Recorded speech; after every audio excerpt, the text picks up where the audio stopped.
Assalamualaikum warahmatullahi wabarakatuh. Izin memperkenalkan diri, nama saya Helwa Taskia dengan NPM 224111090. Di sini saya akan menjelaskan tentang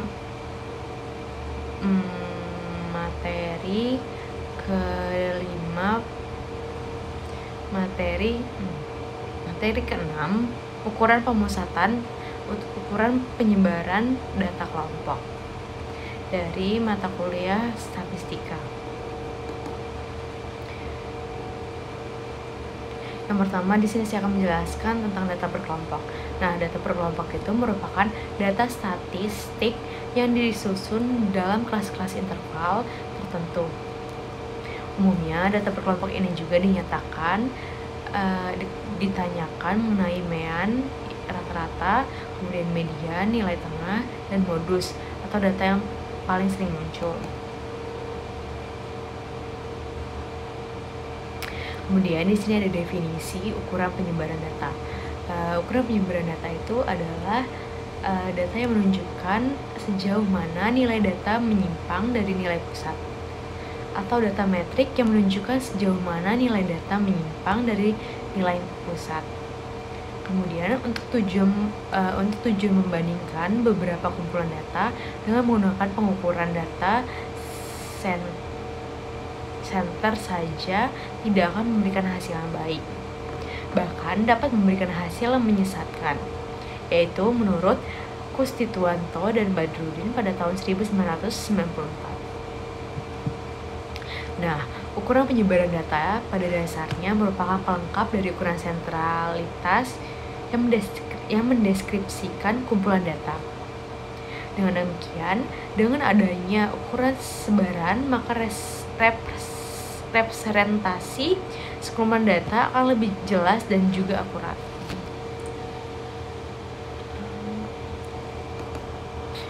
Kemudian pengertian dari penyebaran data kelompok. Jangkauan atau range adalah perbedaan antara angka data terbesar dan juga angka data terkecil, yaitu menurut Kustituanto dan juga Badrudin pada tahun 1994 tadi. Kemudian cara menghitungnya yaitu jangkauan data berkelompok merupakan selisih antara batas dari kelas tertinggi dengan batas bawah dari kelas terendah.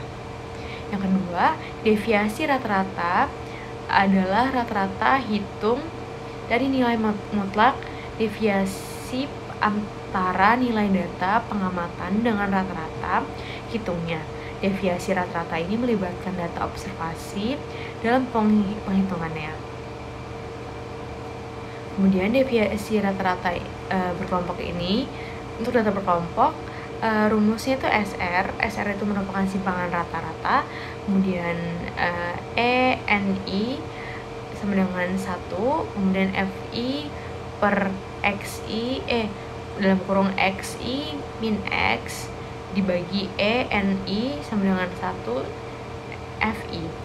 Nah, X itu merupakan data KI, kemudian X itu merupakan rata-rata hitung, kemudian FI itu merupakan frekuensi data KI.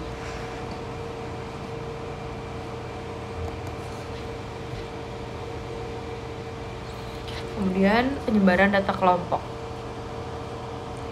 Yang ketiga itu ada varians, adalah rata-rata hitung dari deviasi kuadrat setiap data terhadap rata-rata hitungnya.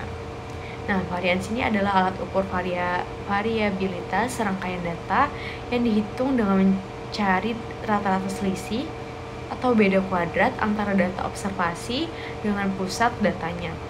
Nah, variasi itu untuk data populasi disimpulkan dengan X, disimpulkan dengan X itu hurufnya seperti ini, lambangnya seperti ini, seperti huruf O tapi ada depannya seperti ini. Kemudian 2 X2, dan untuk data sampel disimbolkan dengan X kutip 2 atau dikali 2. Nah, rumus untuk mencari variasi untuk data kelompok ini yaitu contoh varians data berkelompok sama dengan X2 sama dengan EF dalam kurung MI dikurang X dalam kurung 2 per dalam kurung N-1. Kemudian ada rumus varian populasi untuk data berkelompok yaitu X2 sama dengan XF sama dengan MI dikurang X dikali 2 per N, di mana F-nya itu merupakan frekuensi setiap interval. Kemudian MI-nya itu adalah titik tengah interval ke I. Kemudian S-nya itu adalah mean dari data yang dikelompokkan. Kemudian penyebaran data kelompok yang keempat yaitu ada standar deviasi ukuran variabilitas yang sering digunakan adalah simpangan baku atau standar deviasi. Nah, standar deviasi ini merupakan akar dari varians untuk menentukan nilai standar deviasi. Caranya, X itu sama dengan akar dari varians. Kemudian, simpangan baku data berkelompok untuk data berkelompok dapat dirumuskan yang pertama untuk populasi dalam kurung N lebih banyak dari 30, X sama dengan akar dari XF di dalam kurung X min U dalam kurung dikali 2N. Kemudian untuk sampel N lebih kurang dari 30 sama dengan S sama dengan akar EF dalam kurung X min U kemudian dalam kurung 2N-1. Kemudian yang kelima ada ukuran penyebaran relatif. Nah, yang pertama tuh ada koefisien jangkauan rumus untuk menentukan koefisien range. Yang kedua ada koefisien deviasi rata-rata. Rumus untuk menentukan koefisien deviasi rata-rata. Kemudian ada yang C ada koefisien standar deviasi rumus untuk menentukan standar deviasi. Kemudian dalam penyebaran data kelompok yang keenam itu ada teorema Chebyshev bila atau sebaran data hasil pengukuran maupun pengamatan memiliki nilai simpangan baku kecil, maka dapat diduga bahwa sebagai besar data berada di sekitar nilai tengahnya, dan jika nilai simpangan baku besar, maka pengamatan penyebaran dan titik kumpul di sekitar nilai tengahnya. Rumusnya sekurang-kurangnya 1 dikurang 1 K2. Bagian data terletak dalam K simpangan baku dari nilai tengahnya, misalnya K sama dengan 2. Maka sekurang-kurangnya 3 dan juga 4 data terletak dalam batas-batas 2 simpangan baku dari nilai tengahnya dengan selang U. Apabila sampel, maka 3 dan juga 4 ini bagian terletak dalam selang. Kemudian yang ketujuh itu ada ukuran penyebaran lainnya. Ukuran penyebaran lainnya itu dibagi menjadi beberapa. Yang pertama adalah jangkauan antara kuartil. Ukuran ini dihitung dengan cara menentukan beda antara kuartil ketiga dan kuartil pertama. Kemudian ada deviasi kuartil.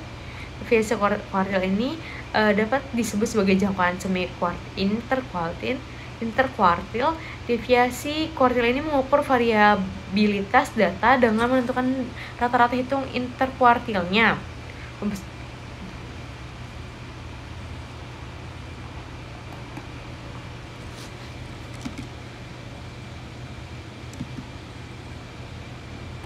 Baik, itu saja yang dapat saya sampaikan dalam materi yang ke-5 ini.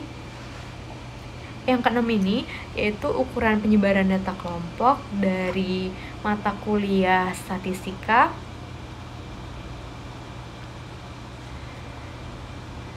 Yang sudah saya jelaskan yaitu pengertiannya dan juga contoh-contohnya, kemudian rumus-rumusnya.